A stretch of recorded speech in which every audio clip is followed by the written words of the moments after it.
아이가 엄마에게 묻습니다. 엄마는 왜 이렇게 나를 사랑하나요? 그럼 엄마가 이렇게 대답합니다. 왜 그러냐 하면 내가 아주 오랜 시간 너를 기다려서 만났거든. 그래서 엄마는 너를 너무 사랑해.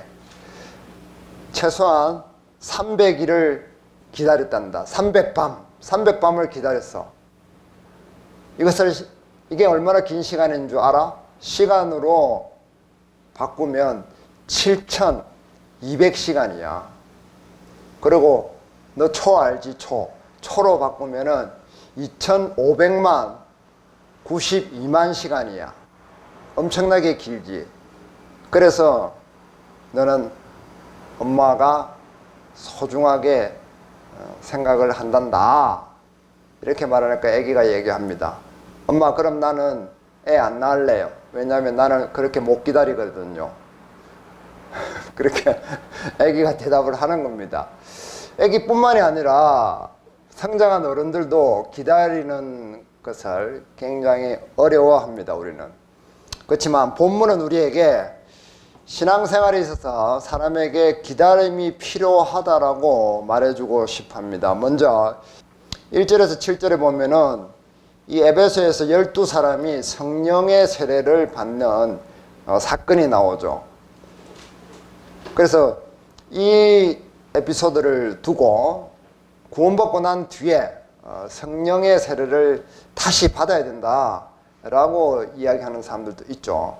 그런데 그렇게 해석을 하기보다는 사도 바울이 이 에베소에 있는 사람들에게 이 세례 요한의 침례와 예수님의 이름으로 말미암는 성령의 세례에 대한 혼선을 한마디로 정리해주는, 그래서 이들의 믿음을 확정해주고 확인해주는 그런 것으로 이해를 하는 것이 바람직할 것입니다. 그래서 많은 성경들이 성령, 우리가 참으로 성령의 도움과 은혜로 말미암아서 구원을 확정받고 또 회심하는 것을 증거를 하고 있기 때문에 그렇습니다. 관련 구절들은 뭐 때가 되면 우리가 쉽게 알 수가 있습니다. 아무튼 이 세례 요한의 침례를 받은 이 사람들이 우리는 성령이 뭔지 잘 모르겠는데요, 우리가 들었던가? 좀 아리까리한 겁니다. 시간이 지나니까 뭔가 희미해졌단 말이에요. 그러니까 사도 바울이 시간이 점점 지나서 이 사람들이 약간 희미하게 생각했던 구원의 확정, 그런 것들을 명확하게 해주는 그런 사건으로 볼 수 있는 겁니다. 시간이 지나니까 이런 일들이 드러나잖아요. 이게 맞는지 저게 맞는지 좀 헷갈렸던 것들이 명확해지는 그런 것을 볼 수가 있는 겁니다. 그런데 어떤 사람들은 시간이 지나면서 가짜라는 것이 또 드러나는 대목이 있죠. 3절이죠. 이에 돌아다니며 마수라는 어떤 유대인들이 시험삼아 악기들인 자들에게 주 예수 이름을 불러 말하되 내가 바울이 전파하는 예수를 의지하여 너희에게 명하노라 하더라. 유대의 한 제사장 스게와의 7 아들들도 이 일을 행하더니 악귀가 대답하여 이르되 내가 예수도 알고 바울도 알거니와 너희는 누구냐 하며 악기 들린 사람이 그들에게 뛰어올라 눌러 이기니 그들이 상하여 벗은 몸으로 그 집에서 도망하는지라. 이 가짜들도 이게 드러나는 거예요. 이 제사장의 아들이라고 그러는데 실제 제사장의 가문이 아닙니다. 사칭을 한 겁니다. 제사장 가문을. 목사를 사칭하고 박사를 사칭하고, 원래 이 박수무당들이 무슨 박사 이런 명칭 많이 쓰잖아요. 그리고 사기꾼들이 무슨 박사 제일 많이 갖다 쓰죠. 그런 것처럼 이 사칭을 한 겁니다. 이러한 사람들은 아무리 예수의 이름을 사칭을 하더라도 예수를 팔아서 돈벌이를 하는 그런 사기꾼으로 드러나는 거죠. 시간이 조금 지나면 이 가짜들은 시간 앞에 무용지물일 수밖에 없습니다. 아무리 속이려고 해도 인간은, 가짜들은 시간의 그 촉박함을 받기 때문에 드러날 수밖에 없게 되어 있습니다. 하나님의 말씀으로 장난을 치면은 결국 드러나게 된다는 거죠. 히브리서 13장 한번 보겠습니다. 7절을 같이 읽겠습니다. 하나님의 말씀을 너희에게 일러주고 너희를 인도하던 자들을 생각하며 그들의 행실의 결말을 주의하여 보고 그들의 믿음을 본받으라. 너희에게 말씀을 가르치는 자들을 말만 듣지를 말고 그들의 행실이 어떠한지 좀 지켜보고 그들의 행실을 본받으라 라고 말을 합니다. 반면에 너희에게 말씀을 가르치는 자들과 좋은 것을 같이 하라는 말씀도 있죠. 그것은 마땅한 예우일 겁니다. 그러나 이 스게와의 아들처럼 예수를 팔아서 돈벌이를 하는 그런 사칭 목회자들, 목사들이 많이 있잖아요. 다른 종교도 마찬가지고. 그런 사람들에게 그 사람들이 어떻게 사는지, 그 사람들 삶의 모습이 어떤지를 잘 살펴보고 따르라는 겁니다. 그러지 못하고 우리는 교회가 번듯하고 그 설교 단상에서 하는 목사들의 말이 멋지면은 그 사람들의 생활도 아름다울 것이라고 생각하고 무조건 따라간다는 겁니다. 돈을 갖다 주죠. 그 사람들은 설교를 합니다. 설교 단상에서 돈을 내라고 합니다. 자기들 돈을 쓰는 데는 인색합니다. 설교로 돈을 내라고 얘기를 하죠. 그러면서 그것이 하나님이 자기들에게 맡기신 일이라고 이야기를 합니다. 그러면서 돈 쓰는 데에 있으면 자기가 결제를 합니다. 그게 가짜라는 거예요. 스게와의 아들처럼 사칭을 하는 겁니다. 조금만 지켜보면 그들의 그런 행실은 금방 드러날 수밖에 없다는 겁니다. 왜 그러냐면은 그들은 인간이기 때문에 이 세상에서 누리고 싶은 것이 있어요. 그렇기 때문에 시간에 쫓길 수밖에 없어요. 그래서 마냥 저냥 기다릴 수가 없는 겁니다. 영원한 세계를 바라보라고 하지만 영원한 세계 속에 자기를 맡길 수가 없는 거예요. 자기가 누리고 싶은 욕망이 있기 때문에 그 욕망을 드러낼 수밖에 없어요. 그래서 좀 기다려보면은 그들은 곧 이빨을 드러내게 될 수밖에 없다는 겁니다. 아이들의 저금통을 털고 노인들의 치료비를 털어서 땅을 사고 건물을 크게 짓습니다. 성령으로 하지 않는 사람들, 이런 사람들은 이 스게와의 아들처럼 예수님을 팔아먹는 사람들입니다. 시간 싸움에서 이런 자들은 결코 이길 수가 없습니다. 욕망은 시간에 취약하기 때문입니다. 조금 기다려보면 성령으로 하는지 아니면은 가짜로 하는지 분별을 하게 됩니다. 우리는 너무 조급하게 예단하고 판단할 필요가 없습니다.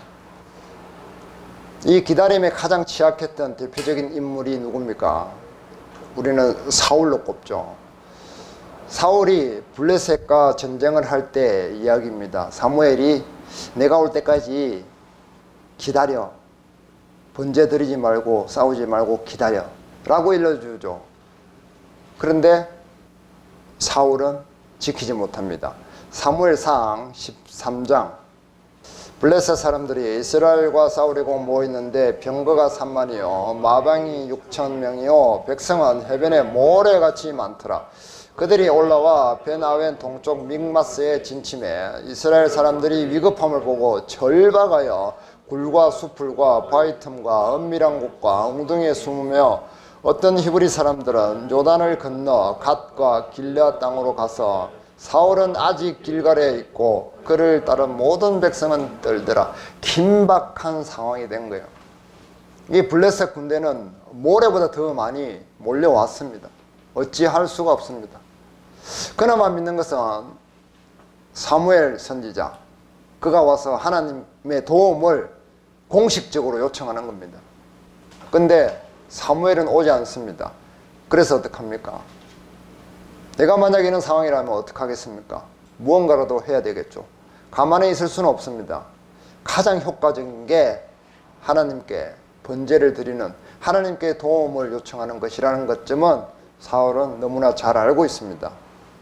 그런데 8절 같이 읽겠습니다. 사울은 사무엘이 정한 기한대로 이레 동안을 기다렸으나 사무엘이 길갈로 오지 아니하며 백성이 사울에게서 흩어지는지라. 이제 흩어지기까지 합니다. 더 이상 못 참겠다. 기밥, 나 포기, 집에 갈래. 도망갑니다. 하나님의 번제도 없이 내가 어떻게 블레셋과 싸워서 이길 수 있어. 블레셋 사람들 봐, 저렇게 큰데 골리앗 친구들이 얼마나 많은지 몰라. 원래 해변가에 사는 사람들이 키가 크고 덩치가 원래 큽니다. 이 이스라엘 백성들은 너무 무섭고 두려웠습니다. 그래서 사울은 7일을 기다리라고 했습니다. 그런데 7일을 기다렸을까요? 못 기다렸을까요? 7일을 기다렸습니다. 못 기다린 것이 아니라 7일을 기다려도 사무엘이 오지 않았습니다. 왜 그런 말이 안 맞잖아요. 7일을 기다려 했는데 7일을 기다렸는데 사무엘이 안 왔습니다. 그래서 사울이 대신 번제를 드렸습니다. 뭐가 잘못됐나요? 사울이 벌을 받을 만한 이유가 없잖아요. 그러면 7일이 다 안 갔습니다. 만 7일을 기다리지 못한 거예요. 그리고 하나님을 속일 수 없는 사울의 속내가 있었습니다. 그 속내가 무엇인 줄 모르겠죠. 그건 뭐냐면 이 사울이 기다린 것은 사무엘이 아니라 7일이었습니다. 7일만 기다리면 된다. 1, 2, 3, 4, 5, 6, 7 days. 7일을 기다리면은 이게 된다라는 생각을 가진 거예요. 그런데 하나님이 준 미션은 뭐냐면 사무엘을 기다리라는 거였어요. 그게 다른 겁니다. 그러니까 사울은 7일이 딱 되자마자 번제를 드려버린 거예요. 나 7일 기다리는데 안 왔잖아. 근데 하나님이 사울에게 바랬던 것은 사무엘로 하여금 번제를 드리는 것이었죠. 사무엘이 중요해요? 번제가 중요해요? 사무엘이 중요한 겁니다. 이 구약시대는 아무나 번제를 드리면 안 되는 거예요. 정해진 사람에 의해서 정해진 형식으로 드려야만 되는 겁니다. 그러니까 제사장이 있으면 제사장은 제사법을 다 관장하는 사람이기 때문에 어떤 식으로든 제사를 지낼 수가 있습니다. 그렇기 때문에 사무엘이 중요한 거죠. 사무엘은 하나님의 법을 가지고 있는 사람이기 때문에 그렇습니다. 화목제물을 드릴 수 있는 그런 사람이었잖아요. 근데 사울은 그것을 간과한 겁니다. 가볍게 여긴 것입니다. 7일 지나면 내가 지내도 뭐 안 될까? 라고 생각했던 거죠. 그것이 사울의 속내였습니다. 그렇기 때문에 계속해서 사울의 행적을 보면은 급함을 드러내는 게 굉장히 많습니다. 자기 아들 요나단에게도 막 심한 욕을 꺼부부리잖아요. 그리고 다윗이 어디 있다고 그러면 바로 이렇게 막 챙겨가지고 쫓아갑니다. 앞뒤도 안 재고. 그리고 이 도벨의 이야기를 듣고 제사장들을 막 죽여버리고 그러잖아요. 그리고 창을 막 던져버리고 기다리지 못하고 조급함을 드러내는 그런 일생의 행보를 사울은 보이는 거예요. 자기 이 조급함을 이겨내지를 못하는 겁니다. 여호수아가 여리고 성을 무너뜨릴 때 아무 말 하지 말고 7일 동안 돌으라고 하잖아요. 그런 미션과 똑같은 겁니다. 기다림이죠. 그런 기다림을 하나님은 우리에게 많이 요구하실 때가 많습니다. 아브라함에게 100세까지 기다리라 하잖아요. 100세가 딱 차니까 이삭을 주시잖아요. 400년간 애굽에 종살이를 시키고 40년간 광야에서 생활을 하게 합니다. 하나님은 우리에게 기다림을 요구하실 때가 많이 있습니다. 그러나 우리는 이 기다림에 익숙하지 못합니다. 사울처럼 기다림에 익숙하지 못하고 조급하게 말하고 행동할 때가 많습니다. 또 한 명의 조급증 환자 욥의 아내처럼 말입니다. 욥의 아내는 이렇게 말합니다. 욥이 갑자기 병들고 모든 것을 잃게 되자 뭐라고 그럽니까? 욥기 2장 보겠습니다. 욥이 제 가운데 앉아서 질그릇 조각을 가져다가 몸을 긁고 있더니 그의 아내가 그에게 이르되 당신이 그래도 자기의 온전함을 굳게 지키느냐? 하나님을 욕하고 죽으라. 하나님을 욕하고 죽으라고 합니다. 자기와 한평생을 보내는 남편에게 꼭 이 말을 이렇게 했었어야 할까요? 자기를 남편에게 붙여준 하나님의 마음은 남편을 도우라고 보냈습니다. 남편의 약점을 끌어안아서 보완하라고 보냈다는 말입니다. 그렇게 지음을 받은 게 이 욥의 아내의 목적이었습니다. 그런데 그렇게 해야 될 아내가 오히려 남편의 약점을 덮어주기는커녕 가장 날카로운 말로 후벼 팠습니다. 왜 이런 말이 욥의 아내는 튀어나왔을까요? 욥의 아내는 사울처럼 하나님의 시간을 모르는 사람입니다. 이는 하나님의 영생의 말씀과 그 영생의 세계에 대해서 이해가 부족했던 것입니다. 그 안에서 살아가는 사람이 아니라 욥의 자기 남편의 재력, 재물, 그 재산 안에서 살아가는 사람이었던 거죠. 욥이 자기 남편이 자기 쾌락의 수단이었던 겁니다. 게임기를 가지고 놀다가 게임 오버 되면 애들이 어떻게 해요? 탁 오락기를 탁 때리면서 욕을 팍 하고 일어나더라고요. 제가 이 오락실에서 그런 모습 많이 봤습니다. 게임하는 애들은 막 오락기를 이 레버를 붙들고 막 쥐고 흔들어요. 그리고 막 키보드를 막 급하게 조급하게 막 두드립니다. 그러다가 지면은 그렇게 한단 말이에요. 그런 것처럼 욥의 아내도 자기 남편을 그렇게 수단화하고 있다가 그 남편이 쓸모가 없어지니까 집어던지는 겁니다. 막장으로 가는 겁니다. 그게 그 욥의 아내의 정체예요. 그래서 하나님의 축복에서 벗어나 버리게 됩니다. 이 이후로 욥의 아내는 거론되지 않습니다. 그 이유는 무엇이냐면 바로 하나님의 생명 안에서 살아가고 있지 않기 때문이었습니다. 요한복음 3장 5절에 사람이 거듭나는 것이 무엇으로 거듭난다고 했어요? 물과 성령으로 거듭나야 된다고 했습니다. 물은 말씀을 이야기하죠. 성령은 예수의 영입니다. 하나님의 영입니다. 물과 성령, 말씀과 성령의 인치심으로 거듭나야 됩니다. 그래야만 예수 하나님의 생명 안에 들어가게 되는 거예요.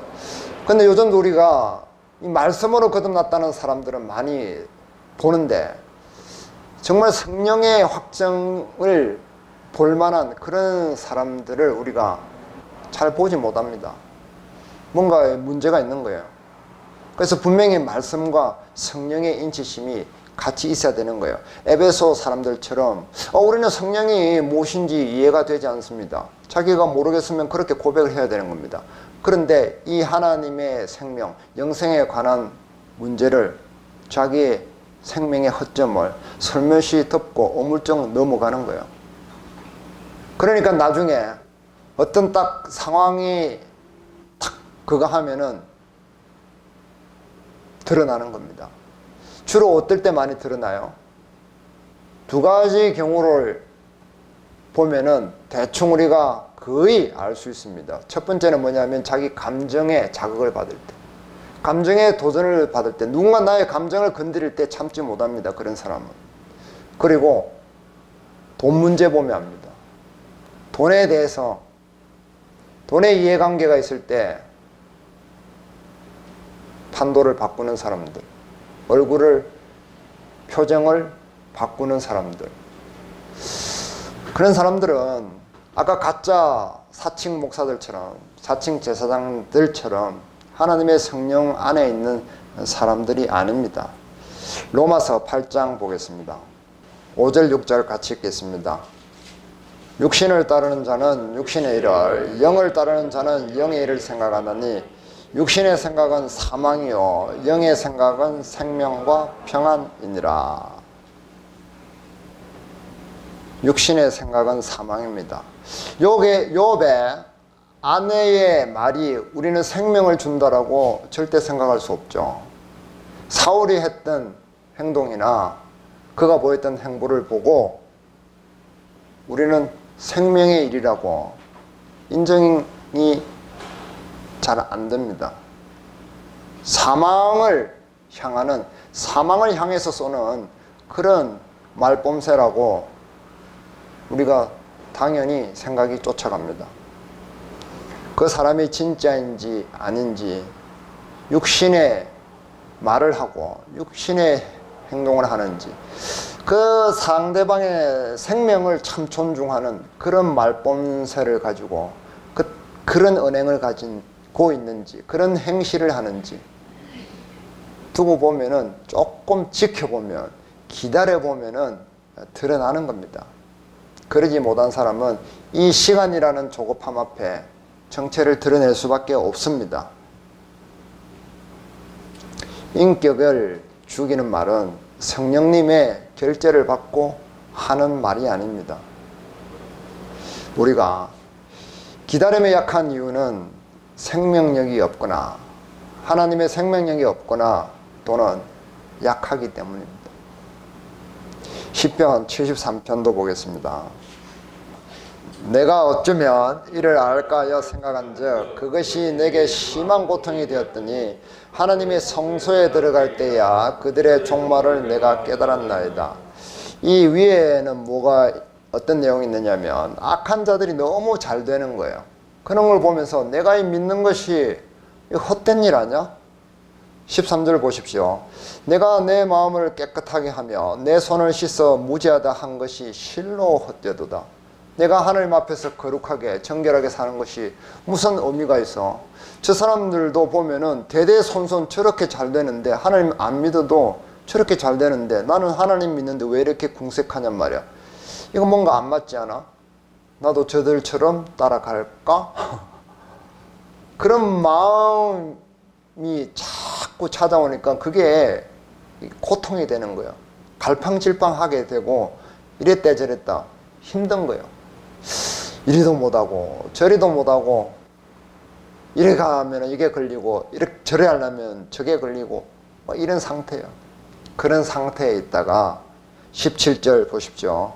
하나님의 성소에 들어갈 때야 그들의 종말을 내가 깨달았나이다. 하나님의 성소는 영원한 생명이 있는 영원한 생명과 안식을 주는 곳입니다. 지성소, 예수님의 거룩한 피가 묻어있는 그곳이죠. 그곳에 들어갈 때에 기다리고 기다렸더니 그 지성소에 들어갈 때까지 내가 기다렸더니 그때야 비로소 내가 깨달았다 이 말이에요. 그 말을 하고 있는 겁니다. 기다리지 못하고 팩 돌아서 버리면 하나님의 축복에서 멀어져 버린다는 겁니다.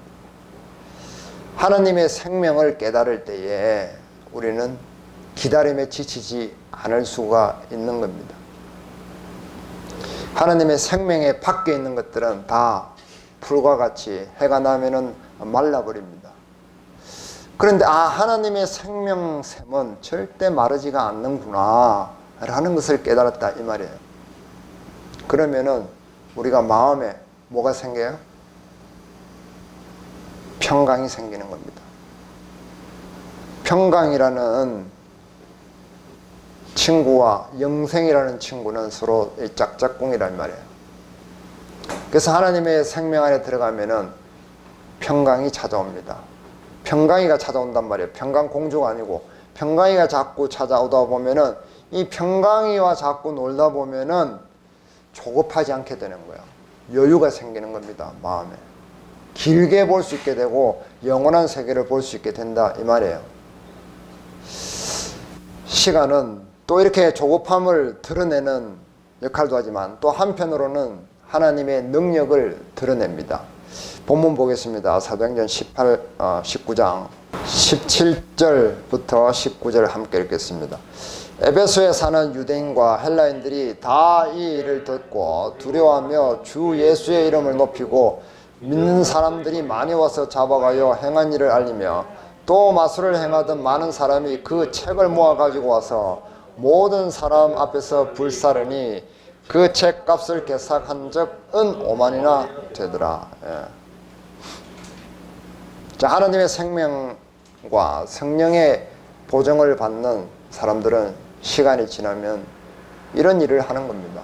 성령의 능력을 드러내는 겁니다. 은 5만 양 어치, 이 당시 일당이 은 한 양 정도였다고 합니다. 오늘날로 치면은 하루 15만 원 정도 잡았을 때 5만 양 곱하기 하면 얼마입니까? 제가 계산해 봤는데 75억 원어치입니다. 75억 원어치 되는 책을 갖다가 불사지른 겁니다. 5만 일 동안 내가 일해서 벌 수 있는 그런 어마어마한 양입니다. 이것은 무엇을 의미하느냐면은 우리가 쌓아놓고 살아가는 신앙을 방해하는 요소들이 이렇게 많다는 것을 의미합니다. 쓸데없이 내가 목매고 내가 기대하고 내가 의지하는 하나님 외에 액세서리들이 이렇게 많다는 것을 의미하는 거죠. 이 책들은 무엇입니까? 내가 가장 가치 있게 여기는 것들. 이 마술사들이 이 마술책은 이 주문서잖아요. 주술서. 주문이 쭉쭉쭉 있는, 그리고 어떻게 이런 상황에서는 어떤 주문을 외우고 저런 상황에서는 어떤 주문을 외워라 라는 이 밥벌이 용이에요. 이게 없으면 생계가 위태롭잖아요. 그런 겁니다. 내가 가장 이 지식의 최고봉으로 여기는 것들, 내 삶에 가장 필요한 것들, 내 밥벌이 용도, 내가 가장 최고로 여기는 가치, 이것을 의미한단 말이에요. 이런 것들이 은 5만 양 정도의 분량을 가지고 있고 하나님은 이것을 다 태워버리라고 말씀하십니다. 우리 삶 속에서 얼마나 그런 것들이 많이 있는지 단적으로 보여주는 예입니다. 유대인들은 안식일 전에 뭘 했느냐면은 집집마다 구석구석 집을 다 뒤져서 우리 삶을 정결하게 하지 못하고 거룩하게 하지 못하는 것들을 집 밖으로 끄집어내는 일을 매주 했습니다. 그래서 그 사람들은 안식일을 그렇게 지킨 거예요. 안식일에 그냥 멍청하게 있으려고 안식일 한 게 아니란 말이에요. 그게 안식일의 의미란 말이에요. 우리의 거룩한 행실을 돈만 밝힌 행실 말고 거룩한 행실을 지켜나가려면은 이 거룩을 방해하는 요소들을 제거를 해야 될 거 아니에요. 그러니까 하나님의 성령에 붙들리는 사람들은 시간이 지날수록 그런 것들을 차근히 정리를 해 나가는 겁니다. 그럴수록 더 시간 안에, 하나님의 생명 안에 들어오는 것이고, 가짜들은 자꾸만 시간이 지날수록 성령과 상관없는 말을 하고 그런 것들을 자꾸 끌어모아는 겁니다. 이교도들의 그런 문화를 끌어들이고 그들의 삶의 방식을 끌어들인다는 말입니다. 이 마술사들이 마술하는 거하고 똑같다 이 말이에요. 이런 것에서 우리가 변화가 되어야 되는 겁니다. 하나님은 시간이 지날수록, 시간이 조금씩 한 해, 두 해, 세 해, 네 해, 10년, 20년 시간이 지나면 우리에게 이렇게 요구를 합니다. 히브리서 보겠습니다. 너희가 마땅히 선생이 되었을 때인데 너희가 다시 하나님의 말씀을 주고에 대하여 우리의 말씀을 받아야 할 것이니 하나님 지금 먹고 어디나 먹어야 할 자가 되었다. 예, 로마서 12장도 보겠습니다. 로마서 12장 2절. 너희는 이들을 본받지 말고 오직 마음을 지롭게 함으로 너를 받아 하나님의 사랑으로 들어가시고 자, 어떻게 변화가 되어야 할까요? 오늘의 관점에서는 시간입니다. 시간. 우리의 시간이 변해야 되는 거예요. 어떤 시간? 이 태양이 이글거리는 정오의 시간, 뜨거운 시간, 사람들에게 그리고 온 자연에게, 이 자연의 만물에게 강렬함을 주는 그 정오의 시간에서 모든 그 강렬함이 사라진 이 황혼의 시간, 이 시간대로 우리 심령이 옮겨가야 됩니다. 변해야 됩니다. 인간의 시간 안에서 하나님의 시간으로 옮겨가는 것을 말합니다. 태양이 강렬할 때는 이 땅에 뭐가 많아요? 뭐가 많은 게 아니라 뭐가 잘 없어요. 사람도 다 숨습니다. 그늘로 숨고 짐승도 숨으로 들어가고 새도 날아오르지 않습니다. 태양이 강력하게 이글거릴 때는 다 숨어버립니다. 사람이 막 인간적인 에너지가 넘치면 그럴 때는 주위에 사람들이 없어요. 이 시간대가, 그런데 하루가 저물어가는 이 황혼 때, 해가 뉘엿뉘엿 넘어가려고 할 때, 그때는 어떻습니까? 다 나오죠. 다 다시 나옵니다. 나와서 서로 이렇게 모여들죠. 가장 포근한 시간입니다. 들에서 일을 하던 농부도 일손을 멈추고 그 일몰의 그 아름다움을 잠시 쳐다보죠. 바쁜 길을 가던 나그네도 걸음을 멈추고 태양이 지는 그 광경을 구경을 합니다. 세상을 모두 아름답게 벌겋게 물들고 지배를 하는 시간은 황혼의 시간입니다. 태양이 지는 시간이란 말이에요. 모든 에너지를 다 뿜어내고 힘이 빠졌을 때, 그때의 세상을 가장 아름답게 물들인단 말이에요. 그런 것처럼 우리 사람도 태양의 강렬한 때처럼 사람들을 막 짓누르려고 지배하려고 하는 그런 때 말고, 내 인간적인 기운이 다 빠져서 힘이 빠졌을 때, 그때 비로소 하나님의 시간에 들어갈 수 있게 되는 겁니다. 그 시간에 있어서 내일로 다가와 있는 하나님의 영원한 세계를 볼 수 있기 때문입니다. 그 시간대로 우리는 가야 되는 겁니다.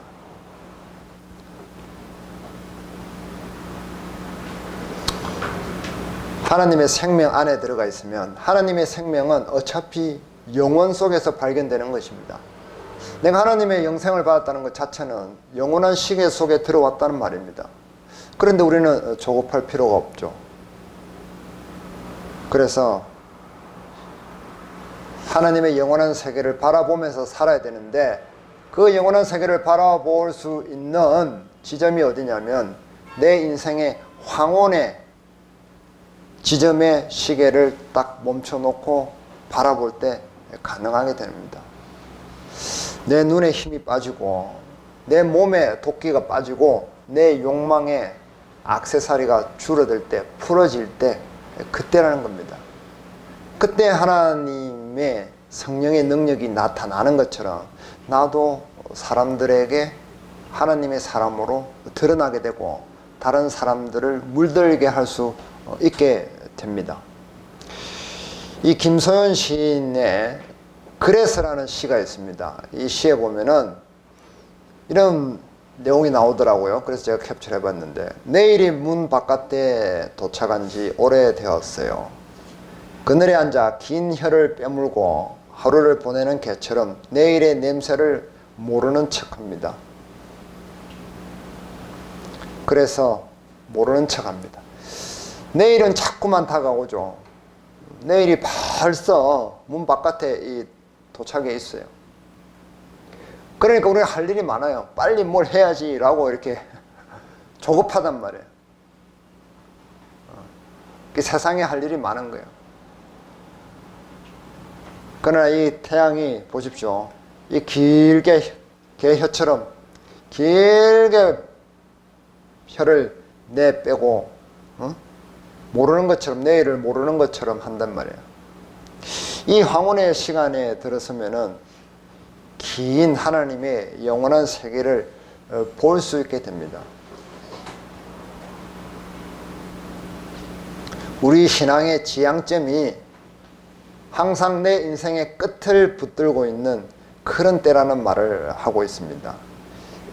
이 일몰의 시간에 서면은 하느님의 영원한 세계를 마주하기 쉽다는 말입니다. 내 믿음의 시계는 항상 정오가 아니라 저녁이어야 합니다. 그렇게 될 때에 하느님께서 아시게 되고 인정을 하게 되고 성령님의 인정을 받게 됩니다. 그럴 때 사람들도 나를 좋아하게 되는 겁니다. 마치겠습니다.